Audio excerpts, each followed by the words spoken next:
Shwmae, sut ydych chi? Dwi'n gobeithio ydych chi'n cadw saff ac yn iawn. Mae'r fideo hwn y cyntaf yn y cyfres sydd yn galw cerddi. Yn y cyfres hwn, dwi'n eisiau i gyflwyno i bawb y cerddi pan ydw i yn ysgrifennu nhw. Yn y ffordd yma, dwi'n gobeithio dwi'n gallu i esbonio ac i arddangos y profiad dwi yn mynd drwyddo fe pan dwi'n yn ganol o ysgrifennu cerddi. Yn enwedig, dwi'n eisiau i gofyn y cwestiynau ar gyfer pob cerdd.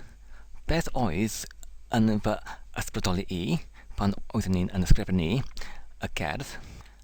Yr ail cwestiwn, beth yw y nodweddion y cerdd?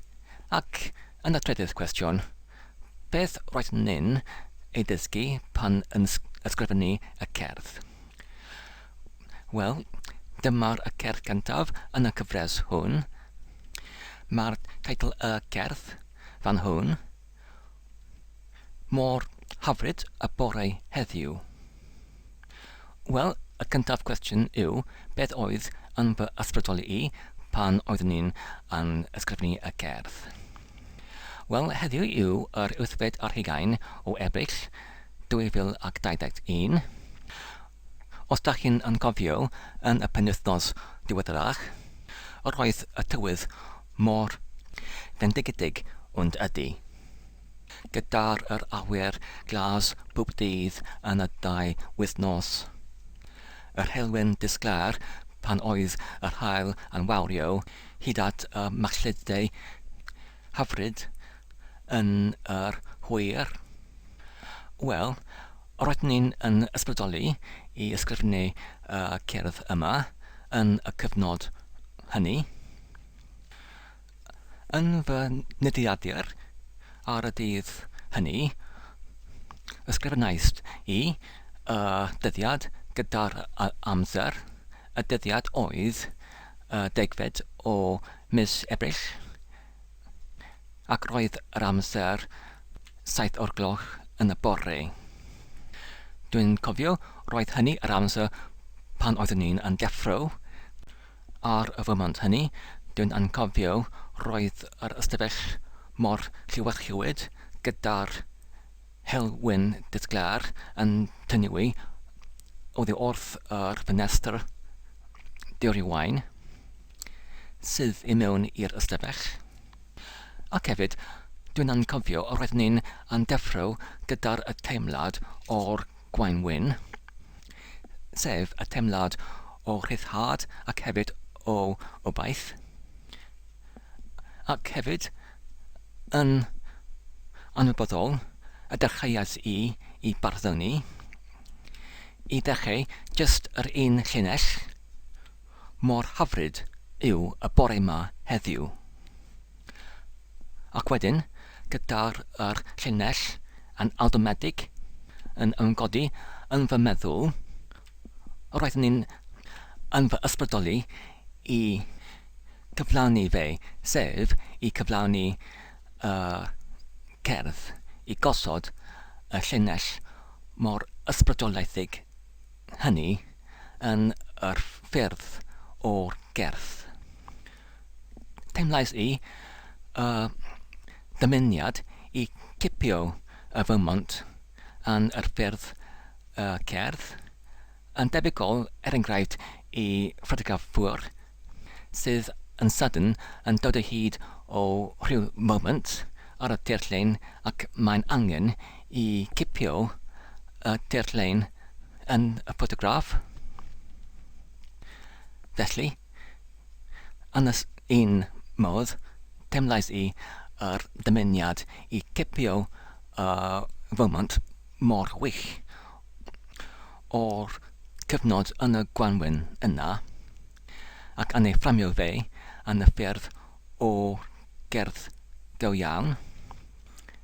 Ac dyna sut teimlais i yr ysbrydoliaeth i gwblhau y gerdd oddi wrth y dechreuad hynny. Ac wedi hynny, roedd yr llinellau canlynol yn just yn dod automatic. Ma'n yn debyg. Roeddwn ni'n yn just eisiau I ffeindio geiriau I odli gyda'r ei gilydd, ac roeddwn ni'n yn gwblhau mwyafrif o'r gerdd I mewn o ddeutu 10 munud neu lai, ond gyda bylchau ar gyfer geiriau lle nad oeddwn ni'n yn gallu dod o hyd o'r geiriau addas yn y cyd-destun ar y foment hon. Felly, mae'r cwestiwn yn codi, sut oeddwn ni'n yn gallu dod o hyd o'r llinellau ac hefyd y penillion mor hawdd? Wel, dwi'n yn meddwl y rheswm yw roeddwn ni'n yn trio I fframio y geiriau yn y fformat o odlau rheolaidd gyda'r un rhif o sefyllau ar pob llinell, ac roeddwn ni'n yn trio I creu cerdd sydd yn cynnwys 8 sillaf ar pob llinell ac hefyd 4 llinell yn pob pennill ac hefyd 4 pennill yn unig yn y holl cerdd.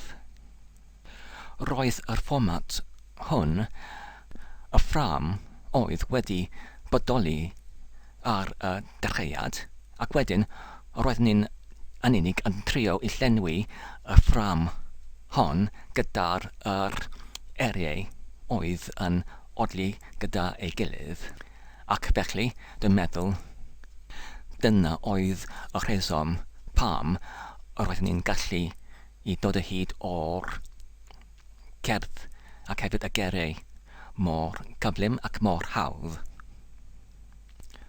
Wedyn, mae'r ateb hwn yn arwain i'r cwestiwn nesaf, sef beth yw nodweddion y gerdd? Ydw'n wedi esbonio ffyrdd cerdd, sef 4 llinell yn bob pennill ac 4 pennill yn y cerdd, ac hefyd 8 siflaf yn bob llinell, ond pam? Pam dewysais I y fform yma? Wel, just I rhoi y cefndir i'r cerdd yma, mae'r cerdd hwn un o'r gyntaf roeddwn ni'n ysgrifennu sydd ddim yn y ffyrdd o'r soned. Am flynyddoedd, roeddwn ni'n ysgrifennu cerddi yn Saesnig ac hefyd yn Gymraeg yn unig yn y ffyrdd o'r soned. Y rheswm oedd roeddwn ni'n mor cyfarwydd gyda'r y fformat wedi ysgrifennu sonedau am degawdau. Yn gyntaf, dwi'n mor fach o'r disgyblaeth yn y gweithrediad o'r ysgrifennu y soned. Mae'n ein ffyrdd sydd yn drefnus ac yn dwt, ac hefyd yn poblogaidd yn bob iaith. Felly, mae'n ein ffyrdd sydd yn sefyll fel ffyrdd cymunedol rhyngwladol rhwng y ieithoedd Ewropaidd, neu ydy Eidalig, neu Almanig, neu Ffrangeg, neu Ysbainig. Mae'r bob bardd yn y ieithoedd hynny yn cyfarwydd iawn gyda'r ffyrdd o'r soned. A dyna rhai o rhesymau pam roeddwn ni'n mor fach o'r ffyrdd soned. Ond roedd eleni yn wahanol. Eleni roeddwn ni'n penderfynu I trio ffyrdd arall. Ond pam? rheswm yw, rydyn ni'n yn eisiau I gosod fy ngerddi yn cerddoriaeth. Rydyn ni'n yn eisiau I ysgrifennu y cerddi ac hefyd I defnyddio y geri yn y cerddi yn caneuon. Yn y gorffennol, rydyn ni wedi trio I gosod soned yn cerddoriaeth I gwneud caneuon allan o cerddi soned. Ond rydyn ni yn darganfod roedd yr llinellau yn y soned yn gallai I fod yn rhy hir ar gyfer caneuon ac hefyd gallai y ffyrdd o'r soned gyda'r pedwar llinell yn cynllun y pedwar llinell ac yn terfynu gyda'r y 6 llinell yn ychydig anaddas ar gyfer ffyrdd y can sydd yn eisiau penillion sydd yn fwy rheolaidd. Er enghraifft gyda'r penillion gyda'r 4 neu 6 neu 8 llinell yn rheolaidd yn bob penell. Felly, dyna y rheswm pam y llynedd y dechreuais I awbrawio yn ffurfiau amgen ar gyfer caneuon sydd ddim yn soned ac roeddwn ni'n yn darganfod roedd yr 8 sillaf neu 7 neu 6 yn bob llinell yn hytrach na'r 10 yn bob llinell yn ychydig mwy addas ar gyfer caneuon achos gyda'r llinell yn byrrach mae'r pob llinell yn temlo yn ychydig yn fwy uniongyrchol yn ei mynegiad ond yn hytrach gyda'r 10 sillaf ar y llinell gallai hynny yn fod yn fwy fladeedig neu feirniedig yn ei geriau. Felly, roeddwn ni'n yn darganfod pan roeddwn ni'n yn trio I ysgrifennu cerddi ar gyfer caneuon I mynegu temlad yn y caneuon roedd yn fwy addas I defnyddio mynegiadau sydd yn lai ar feirniedig neu blodeuedig ond ychydig yn fwy uniongyrchol. A dyna y rheswm pam mae'r cerdd hwn yn 4 pennill ar gyfer y 4 pennill o'r can dwi'n yn eisiau I cyfansoddi yr cerddoriaeth ar y gyfer ac hefyd pam mae'r 4 llinell yn pob pennill ac pam mae'r 8 siflaf yn pob llinell. A dyna sut roeddwn ni'n yn dod o hyd o'r ffram yn y dechreuad I lenwi y geriau anwfau. Felly, mae'r hynny yn arwain at yr cwestiwn nesaf, sef beth roeddwn ni'n yn dysgu pan yn sgrifennu y cerdd? Wel, mae'r fersiwn olaf o'r cerdd oedd wedi ei newidwyd heno heddiw ar yr 8 ar 20 o Ebrill yn ychydig gwahanol i'r fersiwn gyntaf oedd yn ysgrifennu ar y 10 o Ebrill. Newidiadau oedd yn gyntaf roeddwn ni'n yn angen I dod o hyd o'r geriau I lenwi y bylchau yn y fersiwn gyntaf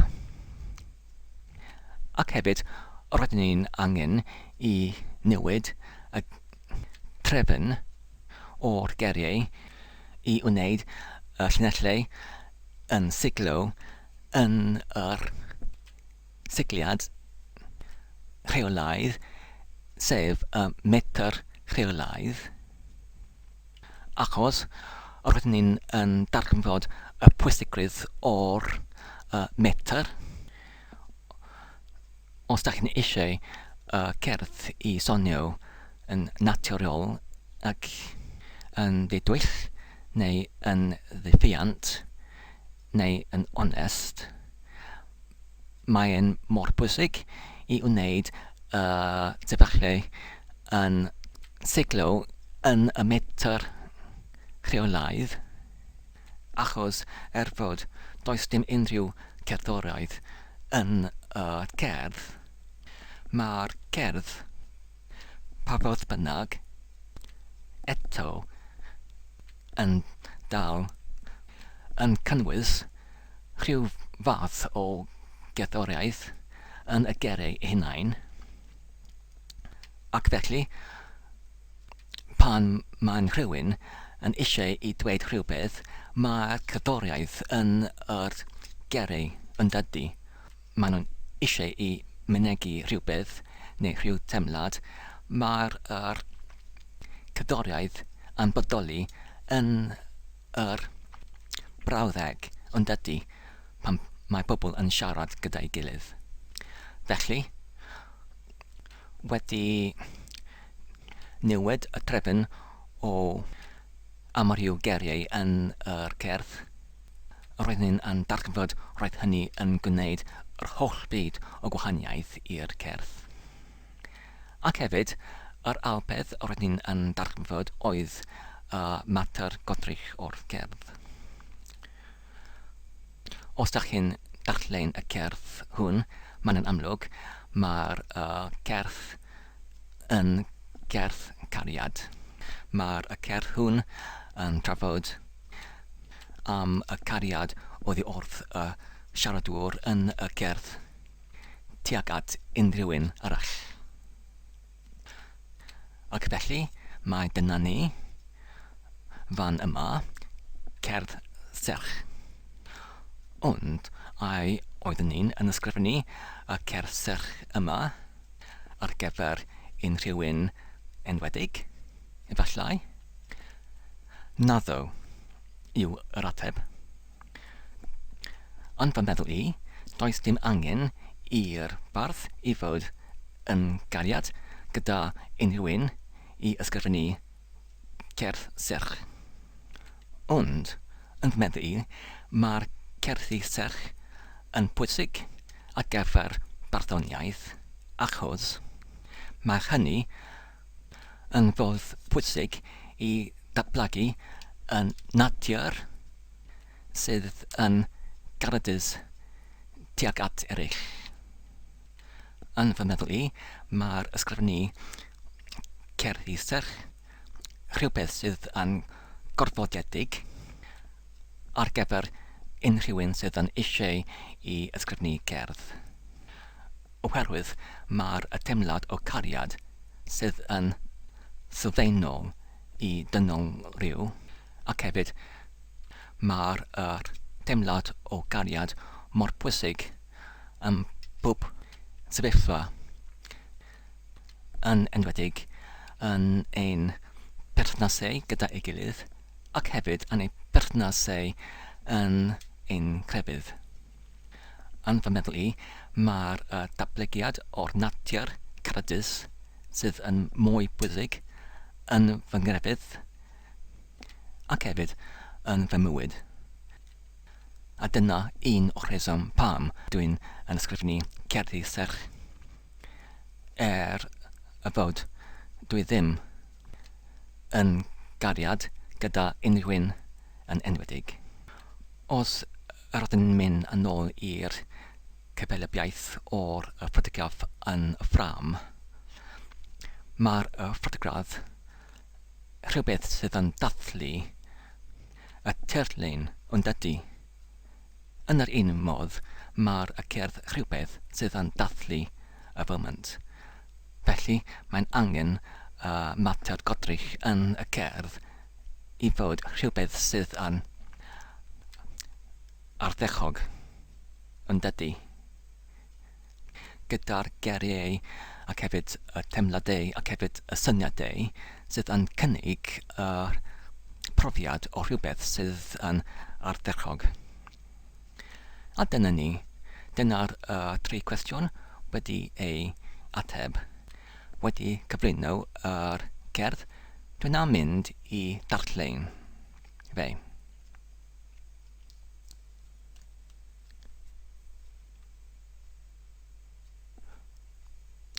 Mor hyfryd y bore heddiw, gyda'r haul yn gwenu mor braf. Ar y glin glas a'r eraidd rhyw, y ddiwdedig o nesawl haf. Mor hyfryd i ystedd heddiw, ar dy ochr yn gwanwyn ardd, i glywed y bronfraith a drydryw, llawn calon yn canu mor hardd. Mor hyfryd i gerdded heddiw, ar y môr draeth drollaw gennyt. Crib ar ôl crib yn grisial liw, ysguba y tonnau am bydd. Mor hyfryd i godi heddiw, wrth fy wely i mynd i waith, gan cadw dy wein fwyn annwyl, yn ganol fy ngalon to chwaith.